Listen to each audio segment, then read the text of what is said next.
Qual é a cena com mais suspense que Tarantino já fez? É a conversa da taverna em Bastardos Inglórios? Drei Gläser. É o jantar em Django Livre? Agora tratem de botar as mãos em cima da mesa! Apesar de serem cenas espetaculares, talvez nenhuma delas se iguale a essa.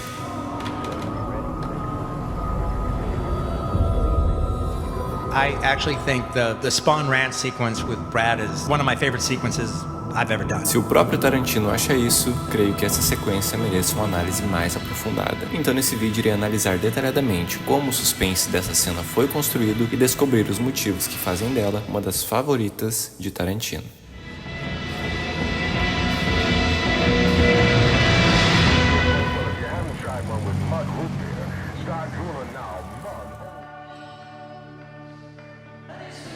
Antes de partir para a cena em si, vamos primeiro colocá-la no contexto da época e da ocasião do qual ela se encontra. Vocês devem ter reparado que essa obra carrega um significado muito particular do próprio Tarantino, como uma espécie de acervo às suas memórias, onde ele busca retratar a era de ouro de Hollywood. This movie kind of is, to me, a memory piece based on a memory that you had as a young boy. In my case, like an 8-year-old boy in 1969 in Los Angeles. E convenhamos que ele consegue fazer isso muito bem, já que esse glamour é retratado no filme de forma muito verdadeira para o telespectador. Mas assim como em todas as eras de ouro, sempre há um lado mais sombrio, que também faz parte dessa época em questão, que é um lado que normalmente todos nós costumamos esquecer. E nessa glamurosa era de ouro de Hollywood de 1969, há um lado extremamente sombrio, que já irei explicar em detalhes para vocês.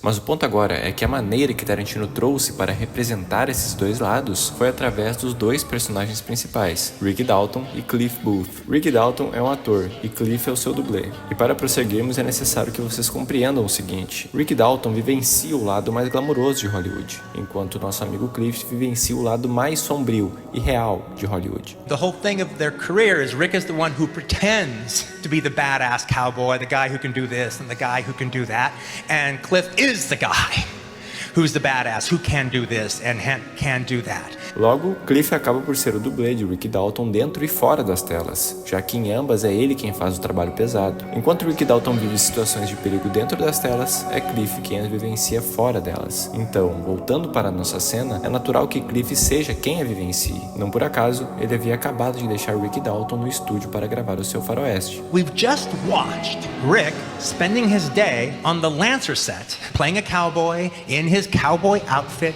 walking down western streets. Then we cut to Cliff showing up on a western town. Logo, enquanto Rick está no estúdio gravando um faroeste que simboliza o glamour de Hollywood, Cliff está vivendo um faroeste verdadeiro, no lado sombrio de Hollywood. Mas por que exatamente esse lugar e essas pessoas representam o lado sombrio de Hollywood?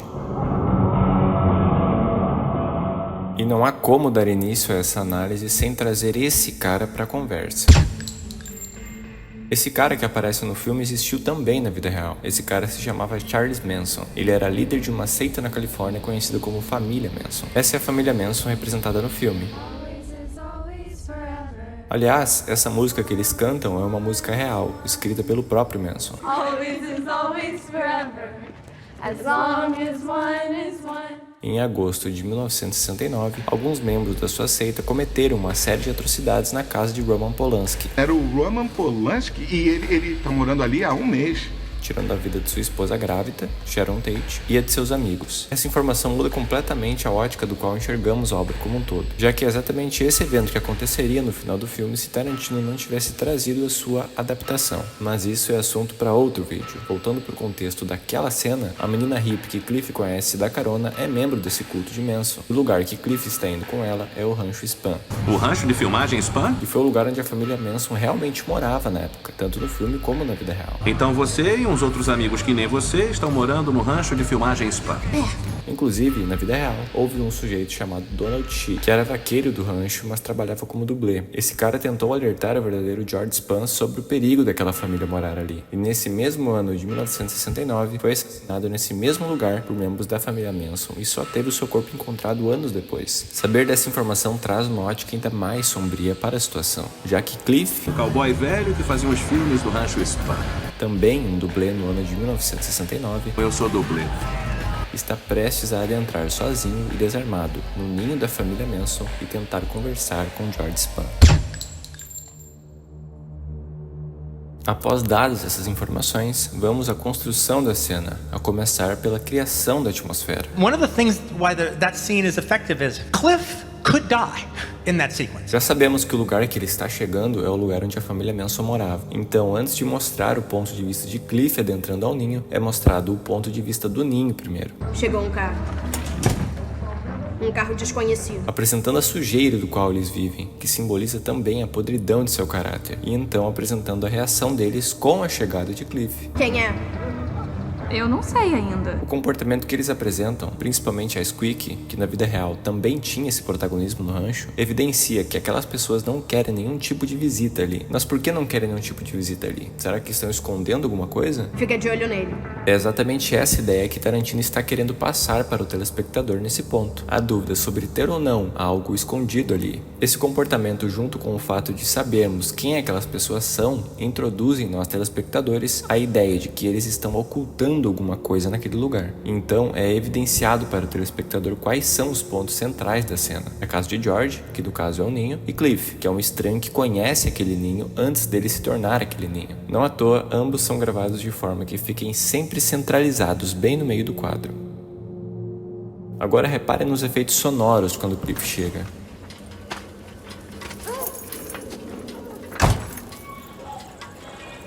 Notem que apesar de não ter música e, portanto, parecer que está tudo em silêncio, na verdade há muitos barulhos de fundo. Dentre eles, rangidos metálicos simbolizando o abandono do lugar, moscas simbolizando a podridão do ambiente, o vento simbolizando a solidão e o isolamento, o chocalho de uma cobra simbolizando a menina que está observando do ninho de Manson, que não por acaso chama-se Snake. Snake vai ver quem tá lá fora. E os corvos simbolizando a morte. Com isso, você inconscientemente já sente esses sentimentos que citei, apesar de achar que não. Afinal, não é a falta de barulhos que invoca o medo, e sim a falta de barulhos que nos trazem a sensação de vida. Barulhos que ausentam a vida são os que trazem medo. E a depender do barulho e da ocasião, os barulhos certos são capazes de potencializar o poder do próprio silêncio. Então, quando o Cliff desce do carro e você escuta esses sons, automaticamente seu cérebro associa o medo e, portanto, o suspense da cena passa a ser criado dentro de você. Agora vamos falar um pouco sobre as semelhanças com os filmes de faroeste que essa cena carrega. Desde a maneira que Cliff sai do carro,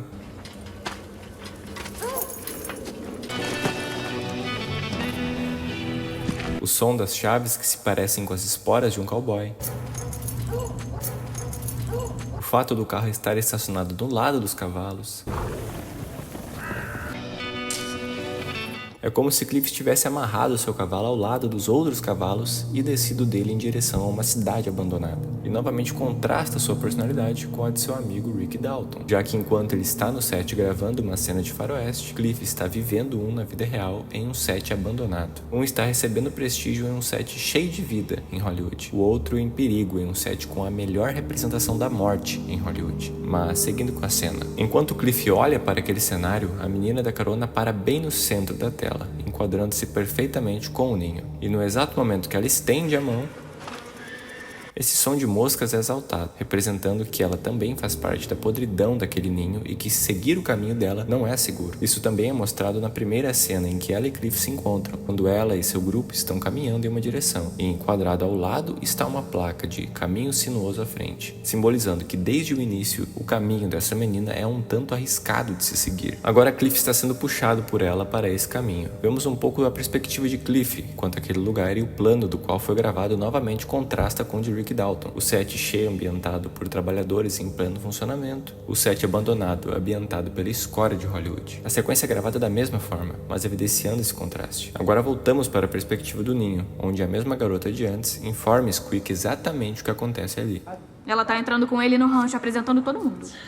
E então, novamente, aquele ponto anterior é relembrado ao telespectador. Fica na porta. Avisa se ele vier pra cá. E com isso, a expectativa do telespectador está sendo acentuada. Queremos muito saber o que está escondido ali. Voltando a Cliff, nos deparamos com as boas-vindas de Gypsy. Bem-vindo à nossa comunidade. Obrigado por me receber. A gente ama Pussy.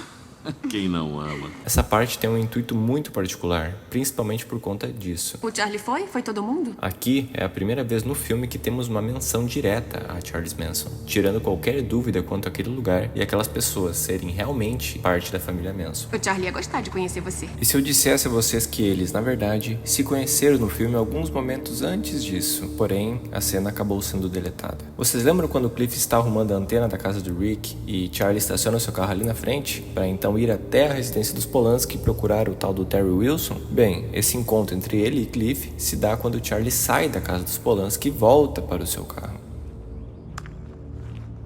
Oh, hey, fuck you, Jack! Será mesmo que ele ia gostar do Cliff? Agora, voltando para a cena, a câmera segue Gypsy, que vai até a outra pessoa falar alguma coisa. Tá? Aqui o suspense é acentuado, porque não temos conhecimento do que elas estão falando ali. Assim, o telespectador cria mais expectativas e fica mais ansioso quanto o que vai acontecer com Cliff. Então, na cena seguinte, vemos exatamente o que elas conversaram. E a Gypsy quer que você dê uma olhada nele. Tá, vamos lá. Isso foi apenas para introduzir um personagem extremamente relevante, tanto na história real quanto na do filme, Tex. Depois de Charlie, Tex era talvez o pior sujeito daquele bando, já que ele foi o responsável por liderar aquela tragédia do final do filme também na vida real, que, como disse antes, infelizmente foi bem diferente do que ocorreu no filme. A maneira que Tex é introduzido, juntamente com o contexto de quem ele foi na vida real, torna o senso de ameaça e perigo do telespectador mais acentuado. Além disso, mais referências de faroeste são trazidas, agora com uma trilha sonora que exalta o mistério e o perigo. Então é trazido com certa repetição proposital a pronúncia do seu nome. Tex, vem aqui dar um oi pro Cliff. Tex? Isso serve tanto para evidenciar esse nome no contexto real quanto no contexto do filme, já que no final da obra, o único que Cliff lembra vagamente do nome é ele. Era um nome mais idiota, tipo Rex. Atira nele, Tex! Tex! Mas voltando à cena, Tex? agora temos Tex conversando com Cliff e novamente a menção do nome de Charlie. O Charlie vai adorar você. Ironicamente, é nesse momento que o telespectador diminui um pouco a ansiedade e fica mais calmo. Afinal, parece que a cena está prestes a se desenrolar, sem menores preocupações, já que Charlie está ausente e Tex está indo embora. Cliff parece ter deixado uma boa impressão a eles, o que diminui muito as chances de perigo. Então a cena seguinte volta para dentro do ninho, onde a moça observadora segue informando Squeak o que se passa ali fora. O da camisa havaiana parece gente boa. Essa tranquilidade sentida pelo telespectador é verbalizada por ela, Tá todo mundo conversando tranquilo. o que traz um respiro para nós que estamos assistindo e nos faz pensar que Cliff está finalmente seguro. Até a típica frase que é novamente repetida por Squeak na cena não nos traz mais o mesmo medo de antes. Se vier pra cá, me avisa. Aproveitando que a cena deu uma tranquilizada, vou fazer um pedido a vocês antes que Cliff prossiga a conversa com esses hips aí. Para produzir vídeos como esse, necessita de muito trabalho de pesquisa, de roteiro, de edição, enfim. Em resumo, é trampo pra caralho. Então a única coisa que peço a vocês é que deixem um like nesse vídeo e que assistam os outros vídeos desse canal. Afinal, se vocês gostarem desse, não tenham dúvidas que irão gostar dos outros também. A propósito, comentem o que estão achando dessa análise e deixem mais sugestões de cenas, filmes, livros, enfim, o que vocês quiserem. E caso gostem do meu conteúdo, se inscrevam. E caso vocês gostem muito, a ponto de acharem que o meu conteúdo vale algo a mais, além do seu tempo, considerem dar uma olhada no meu Apoia-se. Aqui vocês podem me ajudar financeiramente e ganhar benefícios por isso. A propósito, muito obrigado Gustavo Harf, que até o momento é o único apoiador. Isso significa muito pra mim. Agora, voltando para o vídeo. Então, quando tudo parece bem, Cliff faz as perguntas que mudam completamente o rumo da cena. Vem cá, o George Spahn, ele é dono do rancho? Agora, toda a tensão que havia sido aliviada anteriormente, Ele ainda mora lá em cima? volta com tudo, só que de forma mais forte. E o George deu permissão para vocês morarem aqui? O tom de ironia de Cliff com as respostas nada convincentes dos membros dali A gente cuida do George. A gente ama o George. apenas potencializam o mistério quanto a George e o perigo que Cliff corre desafiando essas pessoas. Será que tem algum problema eu dar um oi pro meu velho amigo? Reparem que quanto mais Cliff vai fazendo perguntas, mais pessoas passam a cercá-lo. Não dá pra falar com ele agora. E por que não dá para falar com ele agora? Nesse momento, o telespectador pensa que George provavelmente está morto lá dentro Ele tá dormindo. Tá na hora da soneca. Mas eu acho que eu vou até lá conferir. e que Cliff está entrando em um lugar que não conseguirá sair vivo. Vai que ele acordou, né? O próprio enquadramento da cena é passada a sensação de confinamento de Cliff quanto àquelas pessoas. E finalmente, a observadora do ninho informa o que Squeak ressaltou em todas as falas anteriores. O da camisa havaiana tá vindo pra cá. Então todos saem da casa como se fossem ratos saindo da lixeira. Nessa saída é mostrado alguns personagens que foram relevantes na história real e que também serão relevantes na história do filme. Podemos identificá-los, sendo aqueles que Cliff dedica um olhar mais direto e duradouro. Esse cara é aquele que fura o pneu do carro de Cliff no final da cena, e que na vida real foi um dos caras que matou aquele dublê que citei no início do vídeo, que além disso, foi quem guiou a polícia para encontrar o corpo. Essa ruiva e essa última menina são aquelas que invadem a casa com Tex no final do filme, e que na vida real estiveram também com ele participando na tragédia. Após a olhada de Cliff para essas pessoas nada amigáveis, os seus olhos apontam para a casa de George, e nesse momento, essa é a cena que ele vê. É ou não uma cena de filme de terror? Notem se não se parece com aqueles clichês de terror onde um fantasma ou assombração fica olhando para o protagonista pela janela da casa mal assombrada. E quando Cliff vai em direção à casa, notem a quantidade de pessoas olhando para ele. O enquadramento está confinando Cliff completamente com essas pessoas, o que acaba lembrando também os fantasmas clichês que observam em silêncio o protagonista curioso do filme que sempre acaba morrendo. Agora a tensão cuja atmosfera construiu desde o início da cena está atingindo aos poucos o seu ápice. O confronto de Cliff com a moradora que supostamente está escondendo algo ali dentro. Nesse momento se passam 1000 coisas pela mente do telespectador, já que o mistério que ronda por esse lugar juntamente com o silêncio e os olhares desconfortáveis dessas pessoas tão desprezíveis trazem quase uma sensação de paranoia para nós telespectadores. Cliff parece ser a única pessoa no mundo que estaria calmo e seguro com essa situação toda, ainda conseguindo manter até mesmo o seu irônico senso de humor. Você é a mamãe urso? E então a mamãe urso responde Cliff. O George tá cochilando agora. Isso acaba trazendo fundamento para o que havia sido dito anteriormente por outro membro. Ele tá dormindo.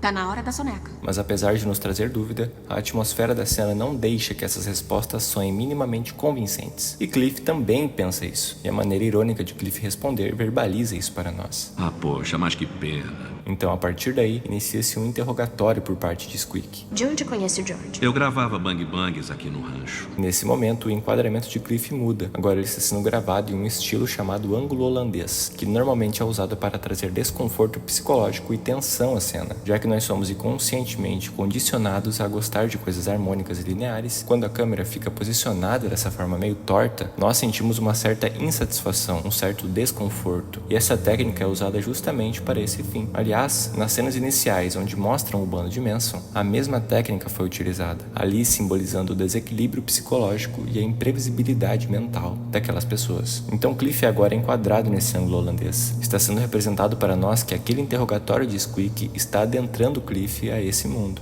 Ah, eu queria tanto dar um alô pra ele agora. É, eu entendo, mas infelizmente é impossível. Nesse diálogo, ela poderia ter utilizado qualquer outra palavra para descrever a situação, mas usar o impossível é talvez a palavra mais suspeita que ela poderia ter usado. Infelizmente hoje não vai dar, infelizmente é complicado, infelizmente não vai ter como, mas usar um infelizmente é impossível traz um outro ar para a situação, e Cliff também achou isso. Impossível? E por que é impossível? Então é dado um close direto para Squeak, onde ela dá a seguinte resposta. Porque domingo à noite eu e o George gostamos de assistir FBI e Bonanza, mas é difícil pro George ficar acordado até tarde, então mando ele dormir por agora pra não perder a minha hora de dever com ele. Novamente em um tom de certeza bizarro e nada convincente. E Cliff, então, mantendo a sua postura, passa a ignorar o tom bem-humorado que usava antes e vai direto ao ponto. Eu vou entrar. E isso não vai me impedir. Então, para a surpresa de Cliff e também do telespectador... Tá bom.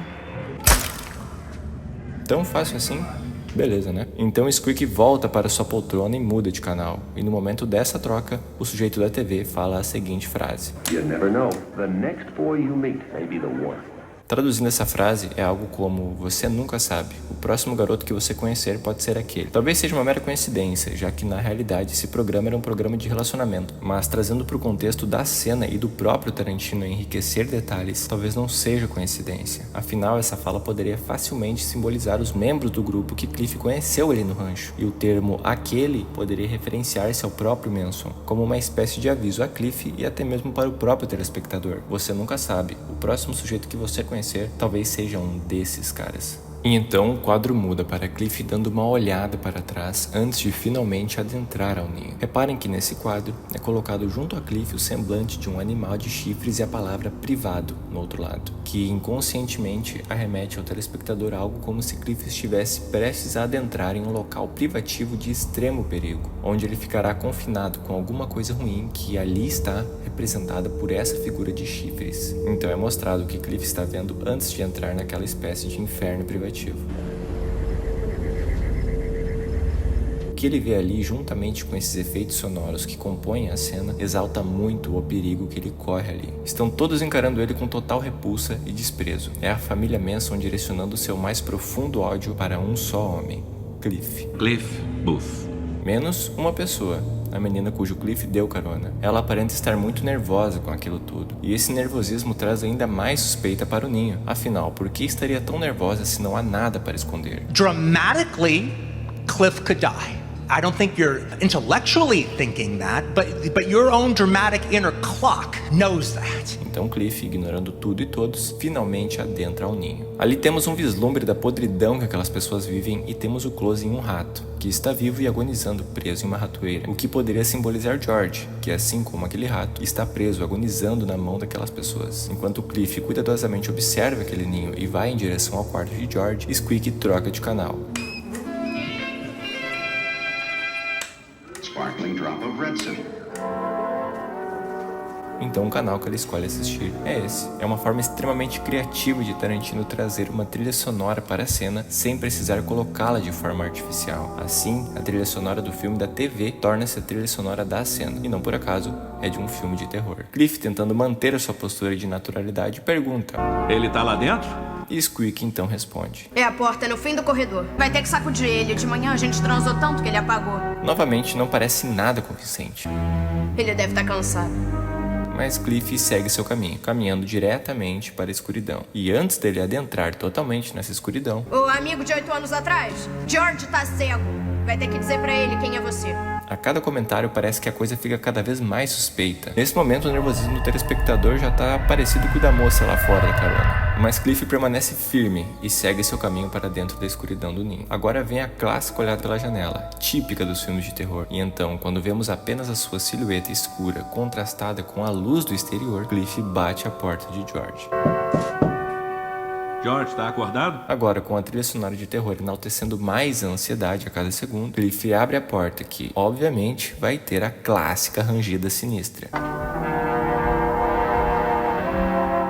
Se depara então com essa cena. Nesse momento, o telespectador nem sabe mais o que sentir. Afinal, George parece estar ali. Mas será que ele está vivo mesmo? Ou será que aquilo é apenas o seu corpo atirado na cama? E conhecendo o estilo de Tarantino, será que a qualquer momento não vai aparecer a tal da Squeak atrás dele com uma espingarda pronta para descer o sarrafo no coitado do Cliff? Mas então, com um assovio sinistro de um vento,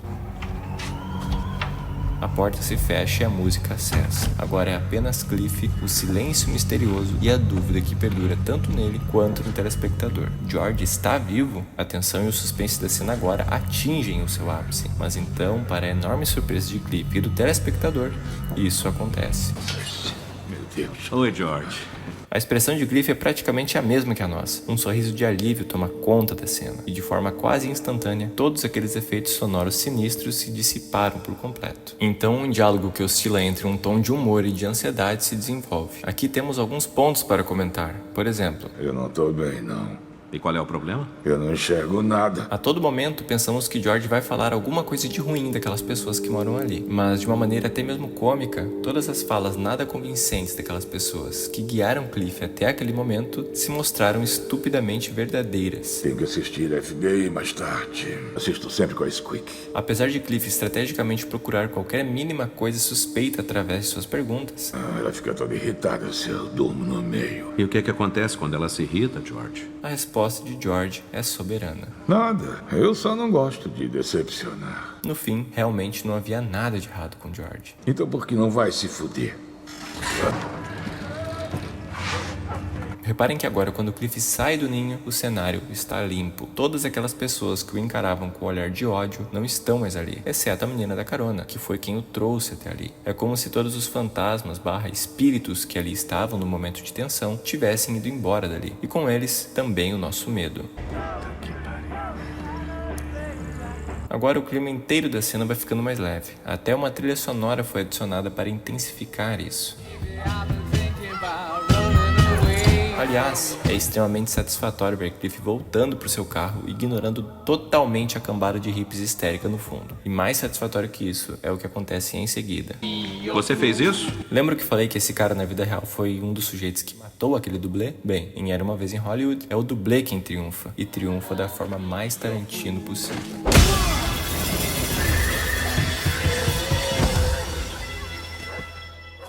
Uma leve tensão de suspense paira depois que decidem chamar Tex para resolver o problema. Chama o Tex e traz ele pra cá agora mesmo. E nessa vinda de Tex, é impossível não notar novamente a atmosfera de faroeste, como aquele clássico momento cujo morador chama o xerife da cidade para pegar o forasteiro. Mas o que se segue, assim como durante a cena inteira, é o forasteiro conseguindo escapar.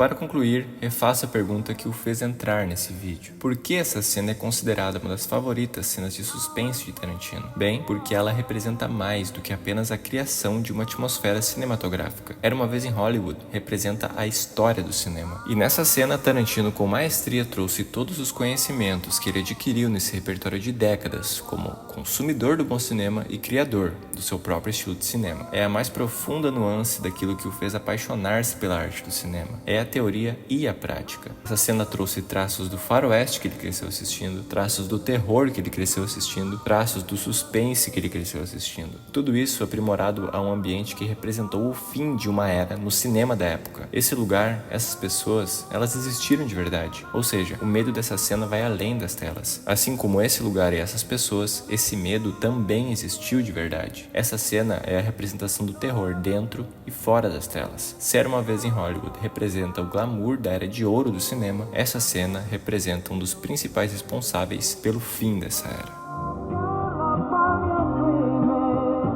I don't really want you to think about it on the surface, but you feel it on the inside.